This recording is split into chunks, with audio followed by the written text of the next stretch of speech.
Hi guys, welcome to my YouTube channel. So మనం last వీడియోలో control statements గురించి discuss చేసాం. సో ఇప్పుడు కంట్రోల్ స్టేట్మెంట్స్ గురించి ఒక్కొక్కటి డీప్గా మనం డిస్కస్ చేద్దాం. ఓకే, ఫస్ట్ మనం ఏం చేద్దామంటే ఫస్ట్ సింపుల్ ఇఫ్ స్టేట్మెంట్ గురించి నేర్చుకుందాం. ఫస్ట్ స్టేట్మెంట్ ఏంటి మనకి ఇక్కడ? Simple if statement. So first statement వచ్చేసి మనకు సింపుల్ ఇఫ్ స్టేట్మెంట్ కదా. అది ఎక్కడ సింపుల్ ఇఫ్ అనేది ఇక్కడ ఉంది కదా మనకు సెలెక్షన్ స్టేట్మెంట్లో ఇఫ్ స్టేట్మెంట్స్లో మనకు ఫస్ట్ టైప్ సింపుల్ ఇఫ్ అనమాట. సో మనం ఆ సింపుల్ ఇఫ్ స్టేట్మెంట్ గురించి ఇప్పుడు నేర్చుకున్నాం. It is used for decision making. మనం సింపుల్ స్టేట్మెంట్ దేనికి యూజ్ చేస్తాం? సింపుల్ స్టేట్మెంట్ అనేది మనము డెసిషన్ మేకింగ్కి యూజ్ చేస్తాం. అంటే it is used for decision making కోసం మనం డెసిషన్ తీసుకోవడానికి మనం సింపుల్ ఇఫ్ స్టేట్మెంట్ అనేది యూజ్ చేస్తాం. ఇది దీని ఫస్ట్ పాయింట్. సెకండ్ పాయింట్ వచ్చేసి ఏంటంటే it performs an action if the condition is true, otherwise it skips that action and executes the other statements. So అది ఏం చెప్తుందంటే ఓకే, ఫస్ట్ మనం రాద్దాం.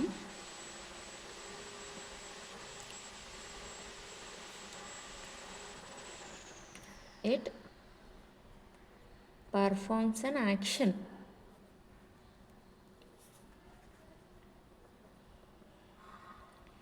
if the condition is true. అంటే condition అనేది true ఉందంటే ఆ యాక్షన్ అనేది పర్ఫామ్ అవుతుంది. ఒకవేళ ట్రూ లేకపోతే otherwise it skips the conditions, skips that action and executes the other statement. ఇప్పుడు మనం ఇక్కడ ఏం చెప్తున్నానంటే ఇఫ్ సింపుల్ ఇఫ్ స్టేట్మెంట్ అని ఏం చెప్తుంది? It is used for decision making కోసం మనం ఈ సింపుల్ ఇఫ్ స్టేట్మెంట్ అనేది యూజ్ చేస్తాం. ఇంకోటి it performs an action if the condition is true. Condition అనేది ట్రూ అయిందంటే ఇది అనేది యాక్షన్ పర్ఫామ్ చేస్తుంది. ఒకవేళ కండిషన్ అనేది ట్రూ లేదు, ఒకవేళ ఇది ఫాల్స్ అయిందంటే అది ఆ యాక్షన్ని స్కిప్ చేసేస్తుంది. దాని తర్వాత నెక్స్ట్ ఉన్న స్టేట్మెంట్స్కి అది కంటిన్యూ అవుతుంది. ఓకే, ప్రతిదానికి మనకు సింటాక్స్ కూడా ఉంటుంది, మనం అది కూడా చేద్దాం. సింటాక్స్. సో దీని సింటాక్స్ ఏంటంటే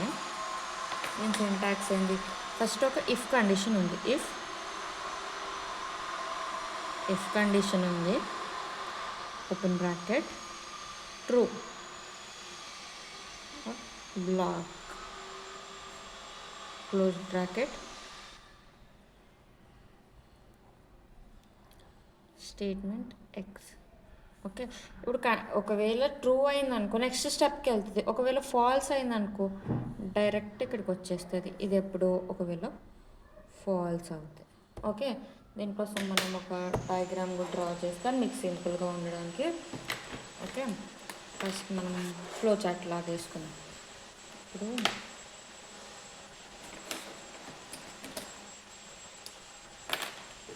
ఇప్పుడు ఒక కండిషన్ ఉంది మనకి, ఇక్కడ ఇప్పుడు ఒక కండిషన్ ఉంది. ఓకే, ఇదేంది కండిషన్? మనం ఒక స్టేట్మెంట్, అది ఒక కండిషన్. ఇప్పుడు మనం ఆ కండిషన్ ట్రూ అవుతే ఏం చేస్తుంది? ట్రూ అవుతే నెక్స్ట్ బ్లాక్కి వెళ్తుంది. ఎక్కడ? ట్రూ బ్లాక్కి వెళ్తుంది. ట్రూ బ్లాక్స్ నుంచి నెక్స్ట్ స్టేట్మెంట్ ఎక్స్ దగ్గరికి వస్తుంది.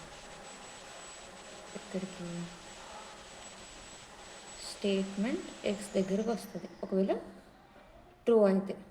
వాట్ ఇఫ్ ఫాల్స్ అంటే ఇంకేముండదు, డైరెక్ట్గా వచ్చేస్తుంది ఇక్కడికి స్టేట్మెంట్ ఎక్స్ దగ్గరికి డైరెక్ట్. ఇది ట్రూ అవుతాయి, ఇది ఫాల్స్ అవుతాయి. ఐ హోప్ మీకు అర్థమైంది. సో ఇప్పుడు సెకండ్ వచ్చేసి మనకి ఏంటంటే సెకండ్ వన్ వచ్చేసి ఇఫ్ ఎల్స్ అనమాట. సో మనం ఇప్పుడు ఇఫ్ ఎల్స్ గురించి నేర్చుకున్నాం, మీకు అనిపిస్తుందని అనుకుంటున్నాను. If else if else control statement గురించి నేర్చుకుందాం. ఇఫ్ ఎల్స్ కంట్రోల్ స్టేట్మెంట్ గురించి నేర్చుకునే ముందు ఫస్ట్ దాని డెఫినేషన్ మనం చూద్దాం. ఇఫ్ ఎల్స్ ఏం చేస్తుంది? First execute the statement next when the condition is true, otherwise the statement 2 will be executed. అంటే మనకి ఏంటంటే ఇప్పుడు రాసాక ఎక్స్ప్లెయిన్ చేస్తాం. ఎగ్జిక్యూట్ కనిపిస్తుంది. ఎగ్జిక్యూట్ స్టేట్మెంట్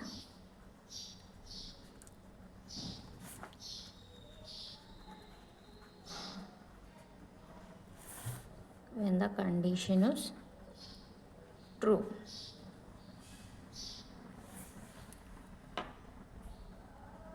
Otherwise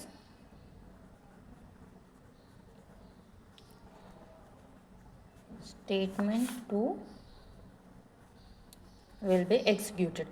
అంటే ఇప్పుడు ఇక్కడ ఏమి చెప్తుందంటే ఎగ్జిక్యూట్ ద స్టేట్మెంట్. ఒకవేళ కండిషన్ అనేది ట్రూ అయిందంటే ఆ స్టేట్మెంట్ అనేది ఎగ్జిక్యూట్ అవ్వద్ది. ఒకవేళ కండిషన్ అనేది ఫాల్స్ అయిందంటే next step 2 will be executed. అంటే నెక్స్ట్ స్టేట్మెంట్కి ఎగ్జిక్యూట్ అవ్వద్ది. So similar to the first one only. So మనం దీనికి సింటాక్స్ చూద్దాం ఒకసారి.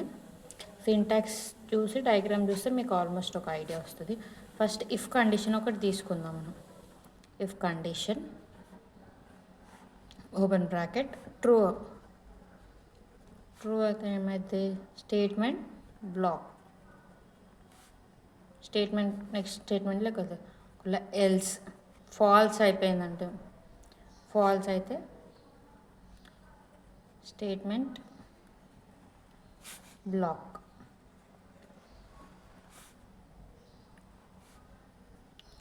లాస్ట్ స్టెప్ వచ్చేసి మనకు స్టేట్మెంట్ ఎక్స్ దగ్గరకు వచ్చేస్తుంది.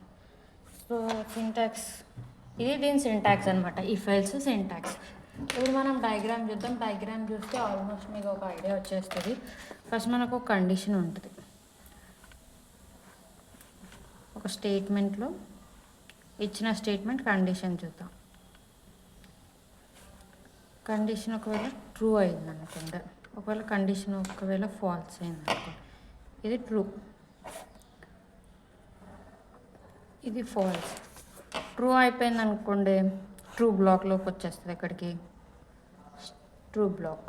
ఒకవేళ ఫాల్స్ అయిందంటే ఫాల్స్ బ్లాక్. దీని నుంచి సో లాస్ట్కి స్టేట్మెంట్ ఎక్స్ దగ్గరికి వస్తుంది.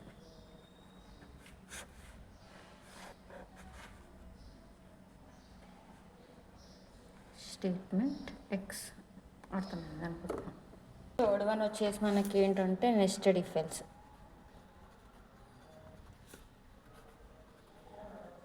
నెస్టెడ్ ఇఫ్ ఎల్స్ ఏం చెప్తుంది అంటే మనకు రాద్దాం. ఫస్ట్ రాసాక మీకు కూడా అర్థమవుతుంది. నెస్టెడ్ ఇఫ్ ఎల్స్ అనేది it is an statement. Nested if else అనేది ఒక స్టేట్మెంట్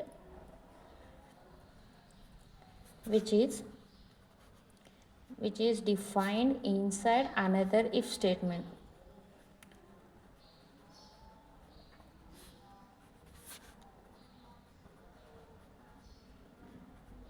అంటే ఏం చెప్తుందంటే నెస్టెడ్ ఇఫ్ ఎల్స్ స్టేట్మెంట్ అనేది ఒక ఇఫ్ స్టేట్మెంట్ అది ఇంకో ఇఫ్ స్టేట్మెంట్లో ఇన్సైడ్ ఉంటుంది అన్నమాట. అర్థమవుతుందా? సో మనం దీనికి సింటాక్స్ చూద్దాం ఒకసారి. సింటాక్స్ వచ్చేసి ఫస్ట్ మనకి ఏముంటుంది? ఇఫ్ కండిషన్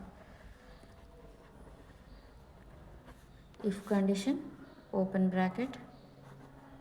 ఇఫ్ కండిషన్లో మళ్ళీ ఇంకోటి చెప్పాను, inside in another if condition. So ఇంకో ఇఫ్ కండిషన్లో ఫస్ట్ వన్ స్టేట్మెంట్ 1 ఎల్స్ ఒకవేళ ఫాల్స్ అయితే స్టేట్మెంట్ ఫాల్స్. ఒకవేళ ఈఎల్స్ ఇంకోటి ఉంటుంది కదా మనకు స్టేట్మెంట్ 2 ఫైనల్గా స్టేట్మెంట్ ఎక్స్. ఓకే, మీకు ఒకసారి మనం ఫ్లో చార్ట్ డయాగ్రామ్ చూద్దాం. డయాగ్రామ్ చూస్తే ఆల్మోస్ట్ అర్థమైద్ది. ఇక్కడ వేస్తున్నాను. ఫస్ట్ ఒక కండిషన్ ఉంది మనకు. ఒక కండిషన్ F2 here. ఇక్కడ వచ్చేసి మనకు ట్రూ, ఇక్కడ వచ్చేసి ఫాల్స్. ఇక్కడ చెప్పాం కదా ఇఫ్ కండిషన్లో మళ్ళీ అనదర్ కండిషన్, మనం ఇంకో కండిషన్ తీసుకోవాలి. అనదర్ కండిషన్, దీంట్లో కండిషన్, ఏ కండిషన్ నెంబర్ 2. Next else. ఇప్పుడు ఇది ట్రూ అయింది, స్టేట్మెంట్ 1. ఇది ఎప్పుడు ట్రూ, స్టేట్మెంట్ ట్రూ అయితే స్టేట్మెంట్ 1లోకి వస్తుంది. ఒకవేళ ఫాల్స్ అయిందంటే స్టేట్మెంట్ 2లోకి వస్తుంది. స్టేట్మెంట్లో 2కి వస్తుంది ఎప్పుడు ఫాల్స్ అయితే. సో ఇది ఇక్కడ ఫైనల్గా స్టేట్మెంట్ ఎక్స్గా వస్తుంది. ఇప్పుడు ఒకవేళ ఇది ఉందనుకో, ఫాల్స్ అయిపోయింది అనుకో, ఇక్కడ ఈ కండిషన్ నెంబర్ ఫాల్స్ అయిందంటే డైరెక్ట్ మనకు స్టేట్మెంట్ 3కి వస్తుంది. Okay,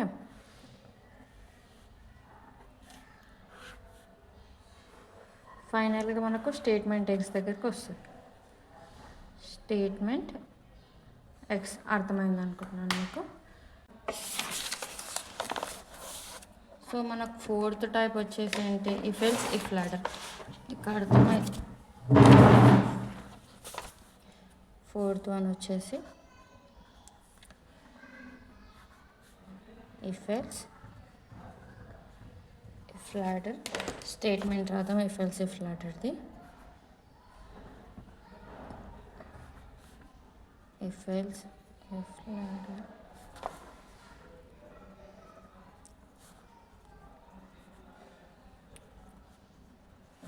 can be defined as an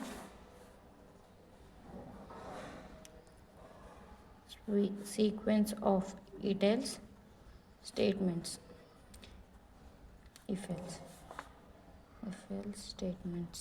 okay, ఇది ఏం చెప్తుందంటే మనకు ఇఫ్ ఎల్స్ ఇఫ్ లాడర్ అనేది, if else if ladder can be defined as N sequence of if else statement. If else statements ఉంటాయి కదా మనకు, దానికి సీక్వెన్స్ టైప్. మనకి ఇప్పుడు సింటాక్స్ చూద్దాం ఒకసారి దాన్ని. సింటాక్స్. సో సింటాక్స్ అలాగే మనము డయాగ్రామ్ కూడా ఒకటేసారి చూద్దాం, సో మీకు కూడా అర్థమవుతుంది. సో ఫస్ట్ ఇఫ్ కండిషన్ తీసుకున్నాం. ఇఫ్ కండిషన్ తీసుకున్నప్పుడు ఇక్కడ కూడా మనం ఒకటి కండిషన్ తీసుకున్నాం. మీకు అర్థమవుతుందని ఇలా రాస్తున్నాను. మీరు కావాలంటే 2 చూసుకున్న తర్వాత ఓకే. ఇఫ్ ఎల్స్ తర్వాత ఓపెన్ బ్రాకెట్ స్టేట్మెంట్ 1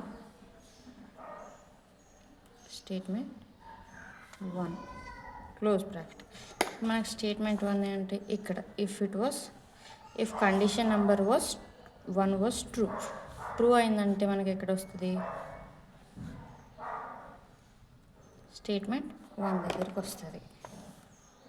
ఇప్పుడు ఎల్స్ ఇఫ్ ఒకవేళ ట్రూ కాలేదంటే కండిషన్ నెంబర్ 2కి వెళ్తుంది. కండిషన్ నెంబర్ 2 ఇక్కడ ఒకవేళ ట్రూ కాకపోతే అంటే ఫాల్స్ అయిందంటే మనకి ఎక్కడికి వెళ్తుంది, కండిషన్ నెంబర్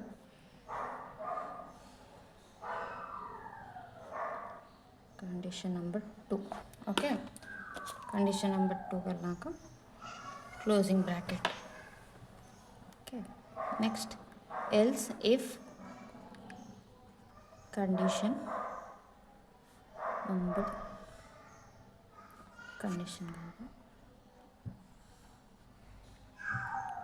స్టేట్మెంట్ 2. మనకు ఒకవేళ ఈ కండిషన్ నెంబర్ 2 అనేది ట్రూ అయిందంటే మనకు స్టేట్మెంట్ 2 దగ్గరికి వెళ్తాం మనం. ఇక్కడికి statement number 2. Okay,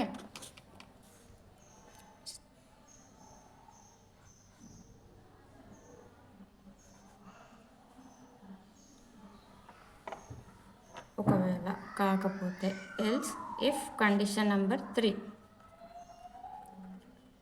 condition number 3 దగ్గరికి వెళ్తాం. ఓకే, కండిషన్ నెంబర్ 3 అంటే ఇది మనకి ఇది ట్రూ అయితే, ఒకవేళ ఈ కండిషన్ నెంబర్ 2 అంటే మనం ఫాల్స్ అయిపోయినట్టే కదా. సో ఫాల్స్కి వెళ్ళినప్పుడు ఇక్కడికి వస్తాం మనం, కండిషన్ 3కి వస్తాం. ఓకే, కండిషన్ 3కి వచ్చాక open bracket statement 3. Okay, condition number 3 అనేది ట్రూ అయిందంటే మనం స్టేట్మెంట్ నెంబర్ 3కి వస్తాం. స్టేట్మెంట్ 3 ఎప్పుడు ట్రూ అయినప్పుడు. ఒకవేళ ఫాల్స్ అయిందంటే, ఇక్కడ నాకు ప్లేస్ లేదు, ఫాల్స్ ఇక్కడ మనం లాస్ట్కి ఎక్కడికి వస్తామంటే డిఫాల్ట్ స్టేట్మెంట్ దగ్గరికి వస్తాం. Default statement. ఓకే, సో ఫైనల్గా ఈ కండిషన్స్ అన్నీ మనకు స్టేట్మెంట్ ఎక్స్ దగ్గరికి వస్తుంది.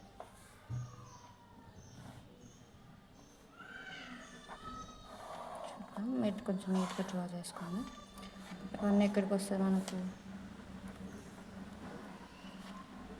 స్టేట్మెంట్ ఎక్స్ ఇక్కడ మనం ఆపేసింది ఎక్కడ వచ్చినాక